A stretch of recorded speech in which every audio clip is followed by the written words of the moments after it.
नमस्कार बच्चों, school on mobile पर आपका बहुत स्वागत है। और इस आज फेसबुक पर जुड़े हुए तमाम शिक्षक बंधु और विद्यार्थी सभी का हम स्वागत करते हैं। मैं अशोक कुमार दास। और पिछले दिनों आपने जब लॉकडाउन के पीरियड में आपने देखा था कि हम लोगों ने क्लास किए थे जिसमें मैं ज्योग्राफी पढ़ा रहा था, क्लास 9th के कैचअप कोर्स था। और इस बार मैं आप लोगों के बीच में क्लास 10th के लिए गणित लेकर के आया हूँ। और जैसा कि आप जानते हैं स्टूडेंट को ये गणित कैसा लगता है, एक बोझिल विषय लगता है किसी सिद्धांत को किसी को समझने में। अगर आपने बचपन से अगर आपका गणित में रुचि नहीं है तो आपको बहुत ही जटिल लगता होगा। और वही कुछ ऐसे बच्चे भी होते हैं जिन्हें गणित बहुत ही अच्छा लगता है। और आज हम क्लास 10th में जो एक लेसन लेकर के आए हैं, जो चैप्टर है वो बहुत ही आप समझेंगे तो बहुत ही आसान है। आप पहले से आप उसे कर रहे हैं और उसे सिद्धांत रूप में दे दिया गया है तो आपको थोड़ा सुनने में समझने में कठिनाई होती होगी। और इस चैप्टर में हम आज पढ़ेंगे यूक्लिड विभाजन एल्गोरिथम। यूक्लिड ये एक बहुत महान गणितज्ञ थे जो अलेक्जेंड्रिया के रहने वाले थे।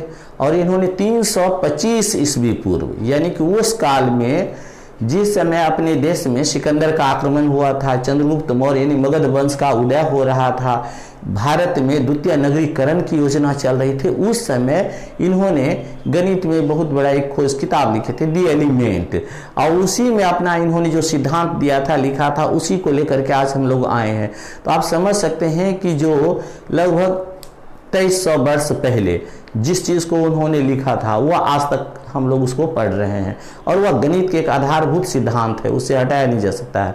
आइए देखेंगे तो आप समझ में आएगा आपको बात। यहाँ हम लोग दो चीज लेके चलेंगे आज आपके चैप्टर में है यूक्लिड विभाजन एल्गोरिथम और कहते हैं यूक्लिड विभाजन प्रमेयिका। तो हम लोग देखेंगे, पहले आपको समझना पड़ेगा यूक्लिड विभाजन प्रमेयिका क्या होती है। प्रमेयिका क्या होता है कि उसको अंग्रेजी में लेमा कहते हैं, अर्थात वह कोई कथन, गणितीय वह कथन जिसकी सहायता से अन्य गणितीय कथन को सिद्ध किया जाता है। यानी कि यह एक कथन होगा जो पहले से पूर्व से सिद्ध है और इसकी सहायता से आप गणितीय का अन्य कथन को हम सिद्ध करेंगे, तो वह हुआ यूक्लिड प्रमेयिका।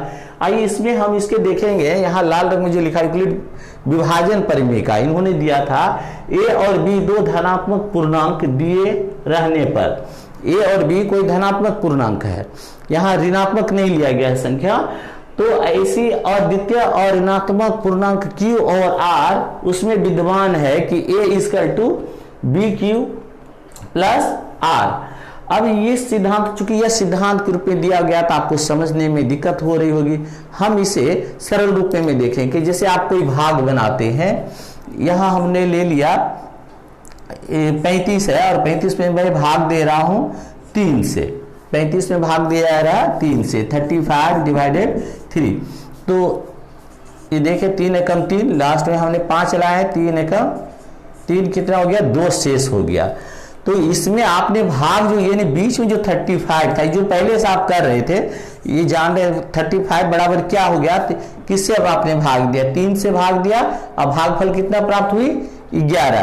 तो क्या लिख सकते हैं, 3 × 11 और जोड़ शेष कितना बचा, 2। यही चीज तो आप पहले से करते आ रहे थे। क्या आपने जाना था भाज्य बराबर, गणित जो बनाते थे क्लास 4-5 में आप बना रहे थे, भाज्य बराबर भागफल गुने भाजक गुने भागफल, भाजक गुने भागफल जोड़ शेष। तो ये जो आप देख रहे थे सूत्र कहां से लिया गया था, ये सूत्र उन्हीं का है, यूक्लिड का विभाजन का ही सूत्र था, जो हम लोग क्लास 4-5 में ये जब अपनी भाग की क्रिया को ये सत्य है या असत्य इसे सिद्ध करने के लिए इस सूत्र का प्रयोग करते थे। इन्होंने ही 325 ईस्वी वर्ष पूर्व यानी कि आज से 23,000 वर्ष 2300 वर्ष पहले उन्होंने लगभग इस कथन को सिद्ध किया था और बताए थे, दुनिया के सामने इन्होंने रखा था। और इसी को आज हम लोग कहते हैं यूक्लिड विभाजन प्रमेयिका। तो जिसे आप इसे देख रहे थे, इसे फिर से आप समझिए, जब आप इसे गणित रूप में यहां पर देखेंगे और इसी को हम फिर संकेत रूप में देखेंगे, फिर से देखा जाए, यानी कि a = कोई बड़ी संख्या हमने लिया था 35, और इसमें आपने किसी संख्या से भाग दिया था, b बराबर आपका था 3, और जब आपने भाग दिया था तो q आपका प्राप्त हो रहा था 11, और नीचे जो है शेष आपको प्राप्त हुई थी वो है 2। कैसे हुआ था? a बराबर 35 है, तो हमने 35 में किससे भाग दे रहा हूं? 3 से दे रहे हैं, और आपने देखा ये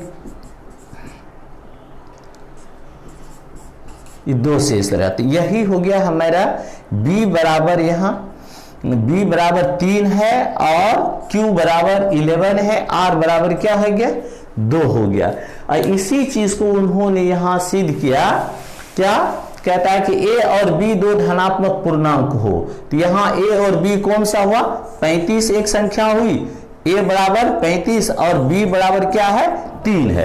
तो इसी के बारे में वो बता रहे हैं कि a बराबर 35, b बराबर 3, तो a और b दो धनात्मक पूर्णांक है। तो इसमें दो ऐसी संख्या अद्वितीय रूप से इसमें पहले से विद्यमान है, कौन कौन? q और r। तो कैसे हुआ, कैसे जानेंगे उसमें हुआ विद्यमान है? तो इसी 35 में अगर हम 3 से भाग दे रहे हैं तो हमें इधर 11 मिल रहा है, और नीचे कौन प्राप्त हो रहे हैं? 2 प्राप्त हो रहा है। ये जो 11 है, यही 11 हमारा q है, और r रिमाइंडर जिसको कहते हैं हुआ, अब नीचे r हो गया।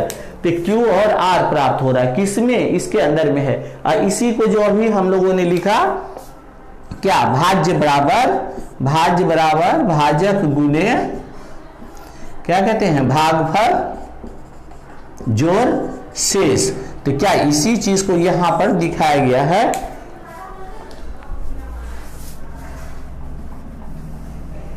फिर से देखिए इसे, यहां क्या लिया गया है? कह रहे a और b दो धनात्मक पूर्णांक दिए रहने पर ऐसी अद्वितीय अऋणात्मक पूर्णांक है। तो हमारा a जो हो गया बड़ी संख्या थी, यहां समझेंगे a ग्रेटर देन क्या है? b है। तो a बराबर क्या? उसमें b into Q plus r, और r के बारे में कहा गया r जो है 0 से क्या है? बड़ी हो गया तो बराबर होंगे, और लेकिन यह किंतु किससे होगा? q से छोटी होगी। q से छोटी क्या? q से छोटी होगी, जो भागफल होगा वह देखेंगे। आइए फिर इसको समझे, इससे आप समझने की कोशिश कीजिए ये क्या कर रही है। हमने फिर यहां मैंने लिया 35, भाग दे रहा हूं 3 से, ये कट रहा। हम लोग देखेंगे कि एक ही चीज को मैं बार बार आपको रिपीट कर रहा हूं समझने के लिए। यहां जो है 11 हमारा क्या है? ये आपका 3 जो है सो b हो गया, यानी कि यहां आपने जो रखा है a है, ये b है, ये q है, नीचे क्या है? r है। अब आप थोड़ा सा और आसानी समझ सकते हैं। यही है a इक्वल टू, जो फॉर्मूला बताया थे यूक्लिड ने, a इक्वल टू क्या? तो b इंटू क्यू। ये b और q के क्या कर रहे हैं? इंटू कर रहा हूं, और प्लस उसमें नीचे r को जोड़ देते हैं। अब इस r के बारे में कहा जाता है कि यह जो r नीचे जो शेष बच रही है, यह क्या होते हैं? तो यह हमेशा 0 के बराबर होगी, या तो 0 से बड़ी होगी, यानी वह 0 के बराबर, ऋणात्मक संख्या नहीं होगी, 0 के बराबर हो सकता है। 0 के बराबर कब होगा? अगर कोई 8 है और आप 4 से भाग देते हैं, 4 दूनी 8, तो क्या हो जाता है? ये 0 हो जा रहा है ना, तब r इक्वल टू क्या निकल रहे हैं? 0 हो रहे हैं। और ये 0 क्या हो रही थी? जिससे आपने भाग दिया है उससे हमेशा यह छोटी हो सकती है, इसके बराबर। तो यही होता है कि r जो है वो r क्या हो गया? हमेशा 0 से वो बड़ी होगी, या तो 0 के बराबर होगी। अब फिर उनके कथन को हम देखें। अब इन सबको रहने दीजिएगा, सिद्धांत रूप में यहां देखेंगे a और b दो धनात्मक पूर्णांक दिए रहने पर, यानी a और b मेरे कोई धनात्मक पूर्णांक है जिसमें a b से बड़ी है। तो फिर बताया कि इसमें अद्वितीय अऋणात्मक पूर्णांक, ये अद्वितीय क्या होगी? मतलब यही दो हो गए, उसके अलावा और कोई संख्या नहीं हो सकता उसमें। और ऋणात्मक मतलब वह धनात्मक संख्या है, ऋणात्मक नहीं है। पूर्णांक q और r उसमें पहले से विद्यमान है, और उसमें किस रूप में है? इस तरह है कि यह हम इसे रिजल्ट देखेंगे। तो a में अगर b से आप भाग देते हैं तो आपको भागफल क्या प्राप्त हो रही है? q हो रहा है, और शेष क्या आ रहे हैं, आर है। तो इसी क्यू और आर के बारे में उन्होंने कहा कि ऐसी अद्वितीय और अऋणात्मक पूर्णांक क्यू और आर पहले से उसमें विद्यमान है कि a equal to B into Q plus R, आप इसे देखेंगे। और इसी को कहा गया यूक्लिड विभाजन प्रमेय का। इसके द्वारा क्या किया जाएगा, इन्होंने जो सिद्धांत दिए इसकी सहायता से हम महत्तम समावर्तक किसी चीज का निकालने लगे। और इसका अनुप्रयोग बाद में हुआ। जिस समय गणित का कोई चीज खोज होता है उस समय लगता है कि इसका क्या उपयोग किया जा सकता है। जैसे पाइथागोरस ने जब उन्होंने अपने समकोण त्रिभुज में जब उन्होंने ये सिद्ध किया कि किसी समकोण त्रिभुज में आधार का वर्ग प्लस लंब का वर्ग ये बराबर होते हैं उसके कर्ण के वर्ग के बराबर, तो उस समय एक साधारण सी बात रही होगी। लेकिन उसी सिद्धांत के आधार पर आज त्रिकोणमिति की बहुत बड़ी गणित की शाखा तैयार हो गया है। तो यहाँ पर उन्होंने जो यूक्लिड ने जो विभाजन का परिमेय जो आज 2300 वर्ष पहले दिया, वो आज तक हम उसका क्या कर रहे हैं, अनुप्रयोग में है। और आपने लगता है कि इसको आप ध्यान से समझे होंगे। आप जब रटिएगा तो रटना इसको नहीं है, समझना है। क्या समझेंगे, यह परिमेय हुआ। परिमेय क्या होती है, एक कथन होती है जिसके सहायता से हम अन्य गणितीय कथन को या समस्याओं को सिद्ध करते हैं। तो यही ये क्या है, ए और बी दो धनात्मक पूर्णांक दिए रहने पर दो उसमें ऐसी अद्वितीय रूप से और ऋणात्मक संख्या विद्यमान रहती है, और वह कौन सा होगी, वो क्यू और आर है। और उसको सूत्र रूप में आप इस तरह से लिखते हैं। अब उन्होंने बताया कि इसके सहायता से कैसे हम मौसो करते हैं किसी संख्या को। अगर यह देखा हम लोग लें, कोई दो संख्या ले, आप इसको 36 और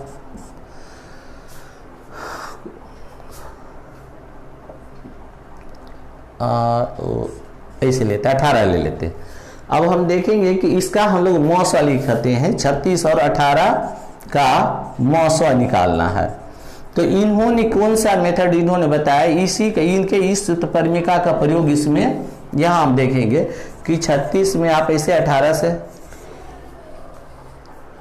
ये तो 36 दो बार में भाग दे देंगे इसलिए बड़ा छोटा संख्या है, इसको हम लोग 16 कर लेते हैं ताकि उसमें ना कर, ये 16 दूनी क्या हो जाएंगे 32 से आ रहा है 4।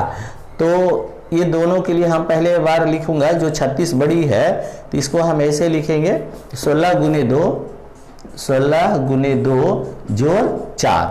अब हमारा ये 16 है और 16 में फिर हम क्या करते हैं 4 से भाग देते हैं,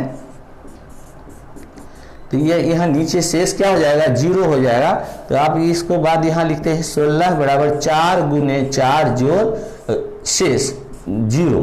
तो ये जब 0 हो जाए तब समझना चाहिए कि अब आगे क्रिया नहीं होगी, और यह जो 4 आया है यही इसका क्या होगा मौसा होगा। तो ये इसी को कहते हैं मौसा हो गया 4। और ये किस सिद्धांत पर लिया गया, तो इन्हीं के परिमेय का ये देख रहे होंगे, एक जगह पर क्या है 36 है और बी क्यू जो है बी का स्थान पर 16 है, और ये हमारा क्यू हो गया, आर हमारा इधर 4 हो गई, और इसी को लेकर के गुना किया गया है।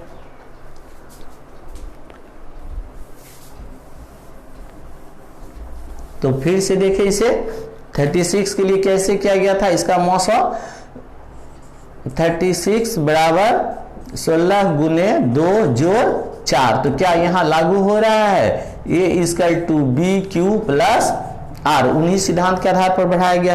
और जब आर 0 हो जाए, यानी कि इसको अलग अलग चरण में आगे बढ़ाते हैं, और जब आर 0 हो जाएगा तब हम कहेंगे कि यह जो बी जो है वही उसका क्या कहलाएगी मौसा कहलाएगी, बी ही उसका मौसा होगा। तो ये दो संख्याओं का मौसा निकालने के लिए इसका प्रयोग किया गया है। सुनने में थोड़ा सा बहुत कठिन लगेगा, जटिल है, लेकिन वह बहुत ही सुंदर है। आप इसे जब समझने को कोशिश कर करके याद करिएगा तो आप उसे याद कर पाएंगे, रटिएगा तो नहीं रट पाते हैं गणित को। अब इसके देखते हैं कि यूक्लिड विभाजन एल्गोरिथम क्या है।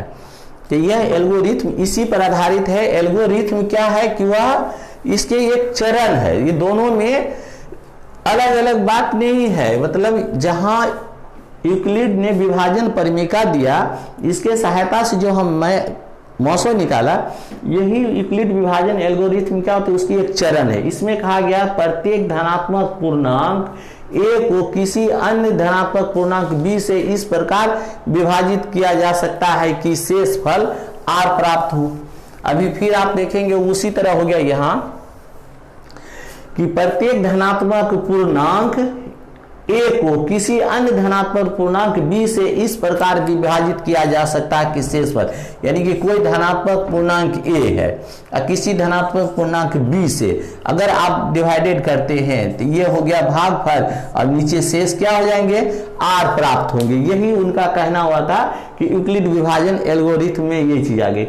वहां दोनों एक ही तरह से लग रहा है और इसमें फिर क्या बता रहे हैं, आर के बारे में वो बताने की कोशिश किया कि आर क्या होता है। तो आर जो होते हैं सो 0 से बड़ा होगा और बराबर हो सकते हैं, और लेकिन हमेशा वह बी से ये छोटी होगी शेषफल। तो इसमें क्या क्या यूक्लिड विभाजन एल्गोरिथम हुआ। तो एल्गोरिथम क्या होता है कि हमें वह चरण बताती है कि किस तरह से वह भाग की क्रिया किया जाता है, स्टेप को देखा जाता है। और जबकि यूक्लिड विभाजन परिमेयिका क्या चीज था, तो वह एक कथन है जिसके सहायता से हम अन्य कथन को सिद्ध करते हैं। तो दोनों में थोड़ा सा अंतर है, लेकिन देखेंगे तो दोनों का एक ही जगह आता है, प्रत्येक धनात्मक पूर्णांक ए को किसी अन्य धनात्मक पूर्णांक बी से भाग देने पर क्या होता है, विभाजित करते हैं तो शेषफल आर प्राप्त होता है। और यहां भी आप इस सूत्र में भी हम उसी चीज को लिखेंगे, जब ए में हम बी से भाग दे रहे हैं हमें क्यू प्राप्त हो रहा, तो क्या फिर इसको इसे नहीं लिखा जाएगा, ए बराबर फिर बी क्यू प्लस आर, इस तरह से लिखते हैं। और फिर जहां आर बराबर क्या है, आर जो है सो 0 के से बड़ी और बराबर है, जबकि इसे जिसे उसने भाग दिए हैं बी से छोटी हो जाएगी।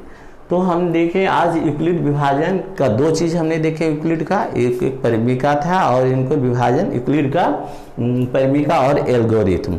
और आपको इनके सहायता से मौसो पूछा जाता है, इन्हीं की सहायता से हम क्या निकालेंगे, मौसो। ये पूरे चैप्टर में आपको इनके सहायता से मौसो निकालना होगा।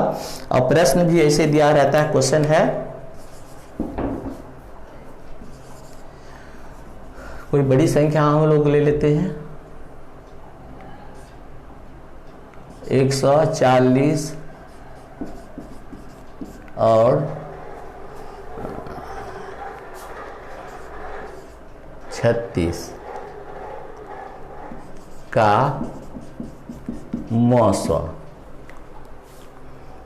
तो आइए हम लोग देखिए कैसे करेंगे इसका मौसो निकालने के लिए हमें एक चरण स्टेप इधर करना पड़ता है। पहले आप सीधे सीधे मौसो जैसे भाग देते हैं उस तरह से नहीं करेंगे,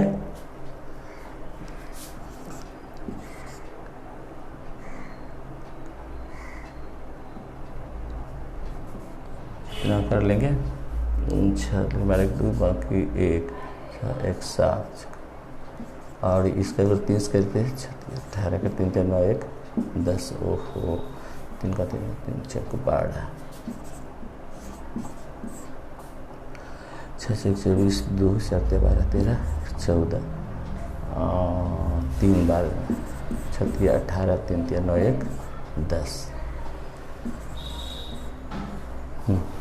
तो हम लोग देखें 3 बार में लगा लेते हैं 108, इधर भी 2 और ये 3 32 हो जाएगा। यही उन्होंने बताया कि ये 32 जो होता है हमेशा जिससे भाग दिया जा रहा है उससे छोटा होता है। जब आप इसे पढ़ते हैं ए इक्वल टू, यहाँ लिखेंगे सूत्र से ए बराबर बी क्यू प्लस आर, और जहाँ की आर जो है 0 से छोटा है या, और इधर भी बी से क्या हो गए, आर जो है 0 से बड़ी और बराबर जबकि बी से छोटी है।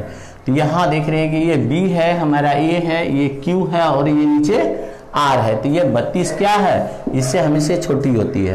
तो इसके आधार पर इसे 36 बराबर 40 बराबर हमने किस में भाग दे रहा है 140 में। तो 140 बराबर लिखना है 36 गुने 3 जोड़ 32। अब एक स्टेप ये हो गया, प्रथम चरण यहां हम लिखेंगे प्रथम चरण, फिर लिखेंगे द्वितीय चरण। अब द्वितीय चरण में क्या करेंगे, फिर इसमें 36 में आप 32 से भाग इधर दे लेते हैं, 4 आ गई।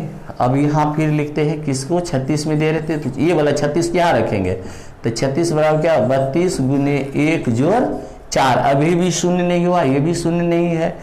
और फिर अब हमने करेंगे 32 में 4 से भाग देते हैं, 4 अठे क्या लेंगे 32, अब शून्य हो गया। अब तीसरी चरण, तृतीय चरण में हमें लिखना है 32 बराबर 4 गुने 8 जोड़ 0। यहाँ पर देखिए शून्य, यहाँ शून्य नहीं प्राप्त हुआ था शेषफल, यहाँ भी शून्य नहीं प्राप्त हुआ, ये 0 हो गया। जब 0 हो जाए तो इनका स्टेप खत्म हो जाता है, तब कहते हैं यह जो 4 जो आया था जिससे भाग दी गई थी, यही दोनों का क्या होता है, मौसा होता है। तो हम कह सकते हैं 140 और 36 का मौसा बराबर 4। अब ये जो चरण हुआ, प्रथम चरण, द्वितीय चरण, तृतीय चरण, यही हुआ यूक्लिड का एल्गोरिथम। एल्गोरिथम क्या, एक चरण है कि प्रथम चरण स्टेप जिसको आप कह सकते हैं। तो प्रश्न रहेगा कि यूक्लिड के एल्गोरिथम विधि से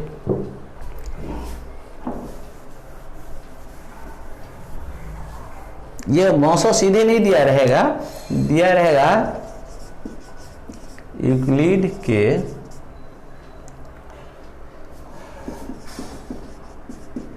एल्गोरिथम की सहायता से 140 और 36 का मौसा ज्ञात करें। तो फिर से मैं अब अंत कर रहा हूं इसको।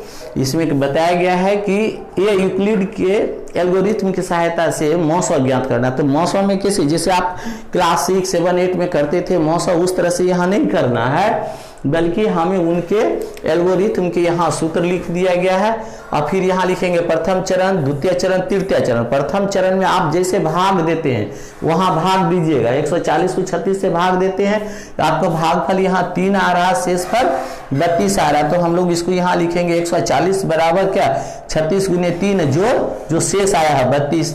अब अगली स्टेप पे द्वितीय चरण में क्या करेंगे, फिर इस 36 में 32 से भाग देते हैं जो शेष फल आया, फिर हम उनके एल्गोरिथम के अनुसार लिखेंगे 32 गुने यानी कि भाजक गुने भागफल जो शेष, ये दे दिया गया। अभी भी शून्य नहीं प्राप्त हुआ तो एक स्टेप और करेंगे, फिर हम इस 32 में 4 से भाग देते हैं तो 8 बार में भाग देने पर शून्य प्राप्त होता है। तो फिर तृतीय चरण लिखेंगे 32 बराबर 4 गुने 8 जोड़ शेष। तो यहाँ जो शून्य जब हो जाए तो समझना है कि अब हमें अगला चरण नहीं करना है, और आपने जिससे भाग दिया था वही आपका क्या हो जाएगा, मौसा हो जाएगा। तो इसे अभ्यास कीजिएगा। ये प्रथम चैप्टर जो है यूक्लिड के इन्हीं के परिमेयिका और एल्गोरिथम पर आधारित है। पूरे चैप्टर में प्रश्न पूछा गया है कि मौसा ज्ञात करें, और मौसा किस विधि से, तो यूक्लिड के एल्गोरिथम की सहायता से। तो आप याद रखेंगे उनके एल्गोरिथम को इस तरह से लिखते हैं, और जिसको आपको मौसा ज्ञात करना होता है इसको चरणबद्ध, प्रथम चरण, द्वितीय और तृतीय चरण करके हम इसे ज्ञात करते हैं। और आशा है बहुत अच्छा लगा होगा क्लास, और आप इसे बार बार देख सकते हैं, अपने दोस्तों के साथ शेयर कीजिएगा। अगले दिन हम फिर नए कुछ लेकर के आपके बीच उपस्थित होंगे। बहुत बहुत धन्यवाद।